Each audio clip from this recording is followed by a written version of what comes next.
In today's video, we will be looking at the Intel Alder Lake new CPUs, which are the 12th gen releases. Now this Alder Lake 12th gen does look like competition for the AMD Ryzen CPUs, which have been out for quite a long time now. We've had the first series of the Ryzen all the way up to the 5th series now, and we're expecting most likely the 6th series, or the 6000 series as they call them. It's most likely going to be happening probably at the start of next year or second quarter of next year at latest. So let's talk about the Intel Alder Lake CPUs, and let's talk about their motherboards, and let's sort of see whether it's worth upgrading to, or whether you may as well just sort of keep with your Ryzen system. Now the Intel Alder Lake new CPUs do look quite a good range. You've got the 12900K, you've got the 12700K, and the 12600K. Now I would think that the 12400, either like the F or the 12400, would be released, but that isn't actually official as of yet. To me, the most interesting CPU looks like the 12600K. The 12900K just looks totally overkill, and looking at the gaming benchmarks, the 12600K looks to be doing mainly the same numbers as the 12900K. So looking at it, I actually think the 12600K is going to be the one which most people are going to be looking at. Now the 12600K is priced around about £300, which is kind of competing with the Ryzen 5600X. Over here in the UK, the Ryzen 5600X is around the 270 or the 260 sort of mark. Now, I think if you could get a cheap B450 motherboard or even a B550 motherboard, pairing that with the 5600X is still a great choice. Now, if we look at the gaming benchmarks, and I'll put them up on screen now, the 12600K does look like it is actually beating the 5600X in most gaming benchmarks. There are the odd games where it's kind of more or less the same and kind of not so CPU dependent, but the more CPU dependent sort of games do look like the 12600K is actually winning. Mainly, I think, because it has those extra threads with the E cores rather than the P cores. So basically, the way that Intel have done their new architecture is they're created something called E cores, which is basically like efficiency cores, and then you have P cores, which are performance cores. The performance cores are kind of like really more for gaming and trying to give you that big boost, get that CPU as high as possible for like more single-threaded type applications, and which are more sort of geared towards gaming really. And the E cores, which are the efficiency cores, they run a lot lower speeds, clock speeds, but they're more for your big multitasking and multi-threaded sort of applications where there's loads and loads of things going on. So, you know, your video editing, your photo editing, or anything like running Cinebench or any kind of sort of stress test on a CPU will really benefit from more cores and more threads, obviously. The 12600K, which I think is the one that most people are going to be looking at, that is actually a 16 thread CPU, but only has the 6 physical cores. So it's six P cores, sorry, with the 4 E cores. It's a little bit confusing. So it's actually a 10 core, sorry, not a 6 core. So I do correct myself there. But from what it looks like, is like the 6 P cores that you get are multi-threaded, so you get 12 threads, and then the 4 E cores are just 4 E cores which have no multi-threading, which then gets you to the 16 threads. A little bit confusing architecture. Not so simple as just a 16 core.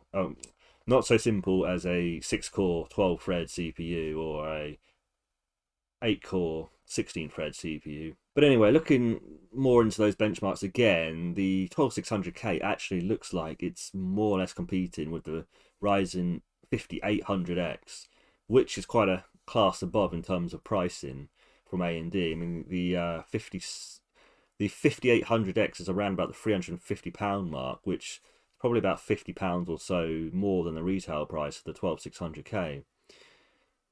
Now, the big sort of drawback I think is going to be with the Alder Lake CPUs is the motherboard support.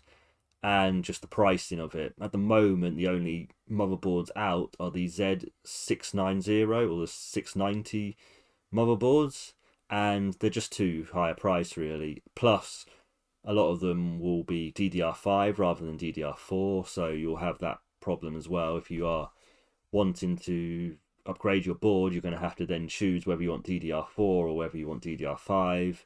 And then if you choose DDR5, the prices are very high of DDR5 currently, so you will be paying quite a lot more for a change in platform. And with the whole graphics card problems at the moment, you're not really going to see a lot more performance there, and you're going to have to pay quite a lot, especially up front, to obviously buy your new CPU and your new motherboard, because even if you got the Intel 11th gen or even the 10th gen, unfortunately that's a different socket. 10th and 11th were socket 1200, but these are socket 1700, so they're just a totally different socket. So it's unfortunate because obviously if you did have the 11th gen CPUs, the Intel 11th gen CPUs, then they're kind of made redundant now because you need a new motherboard and a new CPU anyway. So I think for a lot of people it's going to be a difficult upgrade, especially where Ryzen is currently. The fact is that you could buy a very sort of cheaper system currently. You could buy something like a basic, let's say 1600 AF or something like that. Maybe even like the 3100, and maybe get that for like used for about £100, and then maybe a £40 to £50 B450 used motherboard. And then obviously you could upgrade to the 5600X or even the 5800X at a later date. And I think AMD are still going to have the power here in terms of the new CPUs. I mean, I still feel like AMD are in the driving seat here.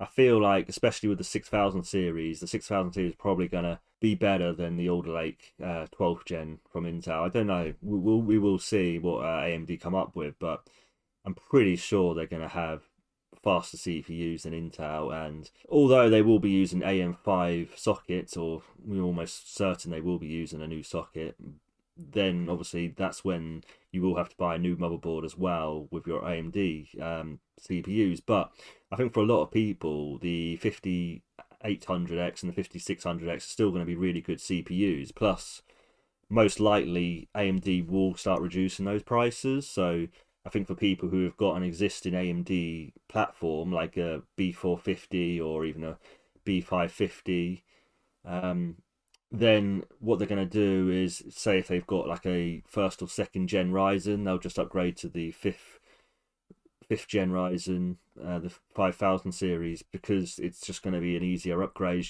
just a CPU upgrade, like I say, rather than a motherboard and CPU upgrade. Yes, it won't be the latest and greatest, but I think for most people, they can't get their hands on the really expensive graphics card or the graphics cards they really want anyway.